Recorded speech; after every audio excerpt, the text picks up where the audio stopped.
Jelajahi cara baru mendapatkan informasi. Download Metro TV Extend sekarang.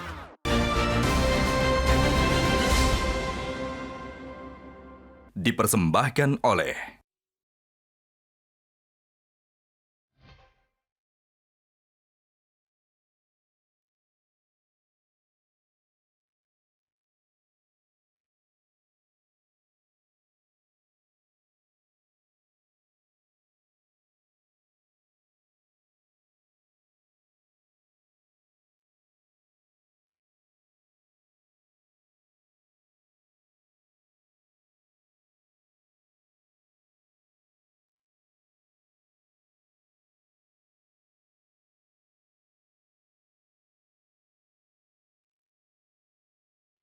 Baik, Mas Hensat, survei Anda menunjukkan sebagian besar masyarakat itu memiliki persepsi yang negatif soal dinasti politik. 58,9% tadi mengatakan tidak wajar, tidak patut ya dilakukan. Tapi faktanya hari ini keluarga pejabat juga rata-rata bisa terpilih karena pengaruh keluarganya, pengaruh dinasti politik. Mengapa bisa demikian? Iya, karena memang di Indonesia kan menganut sebuah politik yang memang kekeluargaan pada dasarnya gitu ya. Jadi pada saat ayah Anda menjadi taruhlah bukan hanya gubernur atau wali kota atau bupati, tapi di level lurah aja misalnya, itu akan dipertahankan tuh. Kemarin kan kepala desa aja minta 9 tahun 3 kali pemilihan tuh. Itu kan pasti beranak pinak juga tuh. Jadi ini bukan tentang Mas Kaisang, Mas Gibran, Bang Bobi, tapi tentang bagaimana masyarakat melihat dinasti politik secara keseluruhan. Nah, bisa nggak kira-kira masyarakat menghentikan dinasti politik terjadi di daerahnya? Seperti yang tadi dibahas, akan sangat sulit sekali, karena rakyat akan berbenturan dengan aparat pemerintahan. Oh, tapi kan ini demokrasi, harusnya rakyat memiliki kebebasan dong untuk memilih. Ya nggak segampang itu juga. Sebuah implementasi demokrasi dilakukan di dalam sebuah wilayah yang memang kekuatan keluarga itu besar. Kalau kita bedah satu persatu kan banyak sekali ranah-ranah daerah yang memang kekuatan keluarga itu besar sekali. Dan KPK pun sudah beberapa kali kan membongkar adanya sebuah dinasti politik dalam sebuah daerah yang akhirnya berimbas pada korupsi yang luar biasa. Baik, oke.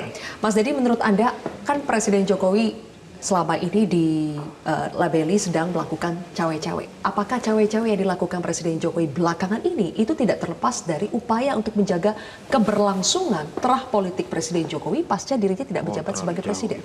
Mungkin yang lebih tepat gini, kita semuanya kan tertarik diskusi soal ini karena dulu Pak Jokowi sempat berstatement bahwa saya akan cawe-cawe, kan begitu. Kemudian seiring dengan peristiwa itu, tiba-tiba ada gugatan soal umur, di judicial review soal umur, kemudian Pak Presiden mengendorse capres tertentu dan seterusnya. Nah, sehingga ada semacam tanda kutip kekhawatiran bagaimana tentang proses luber dan jurdil di dalam proses pemilu besok itu. Nah, melihat situasi yang demikian, kita berpikir bisa jadi cawe-cawe presiden itu kemudian ditafsirkan bahwa dugaan saya bisa jadi dalam tanda kutip bisa jadi bahwa MK akan memutuskan syarat minimal umur calon wakil presiden itu di bawah 40 tahun. Dan artinya permainan menjadi menarik gitu kan. Kira-kira begitu. Nah, dalam hal ini saya kira yang kita amati sejak Bapak Presiden bilang bahwa saya akan cawe-cawe, saya kira upaya untuk kemudian minimal sekurang-kurangnya mengatakan bahwa akan terus melanjutkan gagasan dan warisannya itu terus akan dijaga lewat kapal-kapal dan juga skoci yang disiapkan. Jadi memang sudah satu rangkaian benang merah begitu ya? Sekiranya tidak bisa disalahkan, publik menduga seperti itu juga. Publik menduga seperti itu, Bang Pada. Tapi ada tata krama lah kita.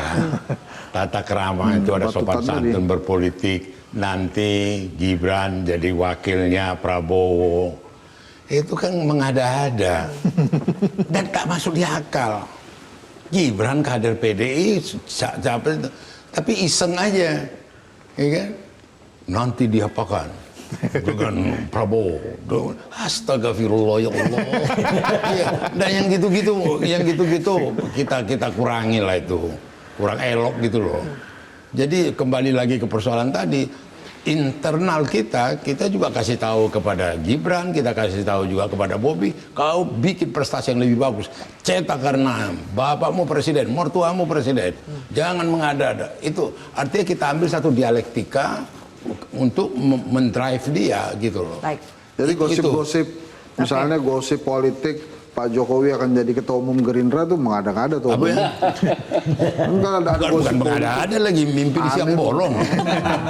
Oke, terakhir Mas Iqbal. Saya kira menghadapi pemilu 2004 ini semua partai politik sudah siap dengan calon yang ada. Saya kira ruang-ruang demokrasi kita sudah melewati proses yang panjang. Untuk itu kami berharap Belum dong, belum siap. Kita masih nunggu PKS sama ini wakilnya si Anies siapa gitu loh. Kalau itu kita juga nunggu wakilnya siapa, Kita baru 3 bulan. Kita baru 3 bulan, kalian 10 bulan. Ya, karena kita persiapan kita lebih awal lebih bagus. deklarasi dalam waktu dekat kita cari hari yang terbaik dengan calon kandidat yang terbaik dan semuanya melalui proses yang sangat Apa masih solid. menunggu uji MK? Saya kira Putusan? kita anggap nggak ada aja.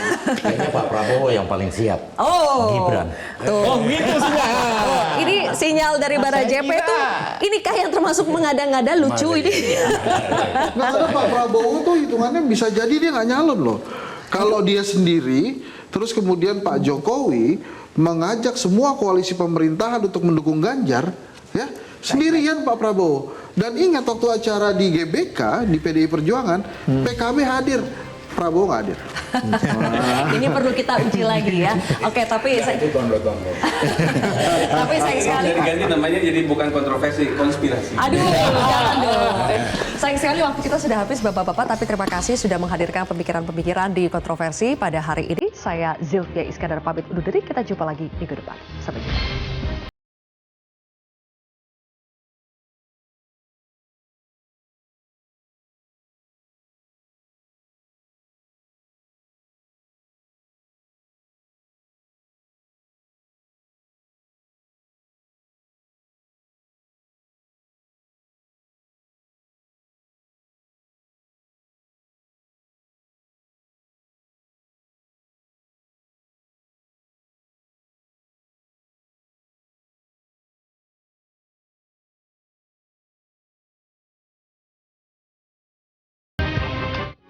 Metro TV.